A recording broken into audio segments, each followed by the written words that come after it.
everyone, welcome to HOA Fight Club. I'm Raylene Shivano. I'm going to discuss disclosures. Prior to purchase, you are supposed to receive in Washington State, they're called a resale cert. This is a certificate. It's actually a packet of information that everybody that lives in an HOA or a condo association is supposed to receive prior to purchase. Now, there's some places that don't require a homeowners association to make these disclosures. And in Washington State, it's now coming up in the law. So in Washington State, they're combining all the laws. There's like 4 or 5 different laws, and they're putting them all into into one law so that we don't have to keep amending all these different laws and everybody's under the same laws, which if you think about that, that's what it should be. We all should be under the same laws, the fair laws. Everybody should follow the same laws. And in my opinion, like the declarations and bylaws, they shouldn't be different. They should all have the same kind of rules. Anything it's tailored to the community, but that it's kind of the same across the board, that one association can't make more stringent rules than another. And they should have to follow the Constitution. They shouldn't be able to make or create laws that are further governing, that are more stringent upon the homeowners than what the state constitution or the federal constitution is.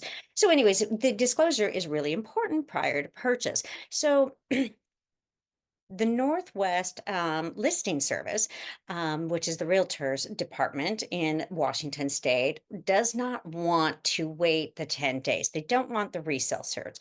Now, why would they not want the resale certs? Well, they're waiting 10 days. So you get 10 days to look at the documents, review the financials, and most people, or what they should do, is take them to an attorney and have an attorney look over things, or somebody like myself that understands HOA governing documents and how to look at the budgets and everything, the resale or the reserve studies, and be able to tell you the health of that property. Now, I do that for people. I do that for realtors now. I review documents and tell them whether I recommend the property or not. So now most of them have issues, and I do point those out. And there's some things that you can overlook. So but the 10 days is really important because it gives you time to look at those documents. And those documents are really, really important. Those documents have the rules that you're going to have to follow. They're going to have the processes you're going to have to follow. Now, this is the only education that we give these homeowners when it comes to this association. We're educating the homeowner on what the rules are, what everything is. So the fact that the realtors don't like waiting for those 10 days, because in those 10 days, if a homeowner decides that, yeah, or a purchaser, not a homeowner yet, but a consumer decides that they don't want to purchase that property because they've reviewed the resale cert and the resale cert did not, it does not, they don't approve of it. They don't think that it's worth the purchase. They can get all of their money back, all their deposits and everything back. So the realtor loses that fee, that process. Now, in the resale cert time, it does come closer to the end of the purchase of this home. So if they maybe did the purchase or the resale certs sooner, that might help. But it's a really complicated thing, but it's something we have to have. We have to have disclosure and education. We cannot take that out of the laws, that these people don't have to wait or they don't have to disclose these details. Prior to purchase, truth in lending, we want everybody educated. We want people to look at those documents. We want them to understand the documents. And the fact that the realtors are complaining that they have to wait, everybody has to wait. In fact, I don't think they should say up to 10 days. I think they should make it 10 days. You cannot make that deal. You have to wait the 10 days. Then there wouldn't be somebody that could come in and not do, reserve. So the realtor's concerned that they're not going to, that the house sale is going to, somebody else is going to jump on the deal and they're not going to ask for those 10 days and they'll get the deal faster than that realtor. So if you just make the 10 days mandatory, then these realtors won't have to worry, because once my bid's in and I have those 10 days, then that is the legality of it and they would have to wait. So, this came up upon the realtors when they're bidding on properties, and they weren't even doing inspections at one point in Washington State. They were just people were just buying homes, and you'd put it on the market and it would sell within so many hours. I mean, it was crazy, the market there at one point. Now, I don't think the market is that hot right now because of the interest rates and that. So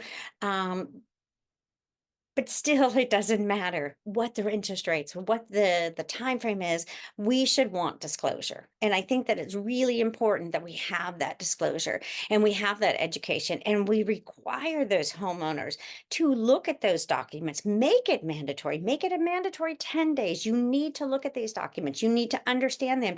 You need to take them to an attorney. You need to have an attorney explain them to you. You need to have a professional that can understand those governing documents and what you're going to have to do, and that reserve study that might disclose everything you need to know on that property. They will be able to tell you, I can tell you whether they're giving you the proper documents. My resale cert didn't even have the proper documents in it. So that's why it would have been considered a fraudulent resale cert if there was any sort of responsibility put on these communities and these associations for giving the proper details. That's the other key. Are these communities even giving the proper documents in these resale certs? And are they being held responsible for those documents and details that they're giving?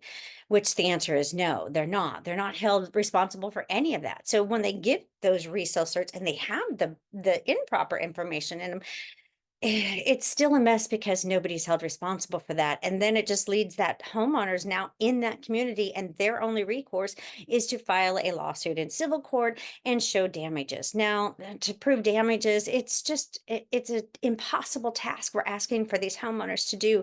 You want these people to be responsible homeowners and pay their bills and understand what they're doing. But on the other side, you don't want to disclose it on the other end. And it just doesn't make any sense to me why we're putting these homeowners in jeopardy in so many instances, why they're not considered when creating good laws that will protect all, even the association. When a homeowner's in jeopardy, the association's in jeopardy. And it doesn't, we shouldn't be creating a fast lane to foreclosure. Shouldn't be creating impossible laws. We shouldn't create impossible tasks that civil court's the only answer. There should be other answers. And we have these answers, but we have a lot of big corporations that are against the homeowners. They don't want the homeowners to be successful because that's how they make money. These people need conflict in their lives, and we have to educate these people. And the disclosures that we are offering these people in these resale certs is very important. And I believe that our legislators are only harming us worse if they take away the mandatory review of these documents, of these resale certs prior to purchase. We have to protect consumers and educate them before they buy. And that's the truth in lending.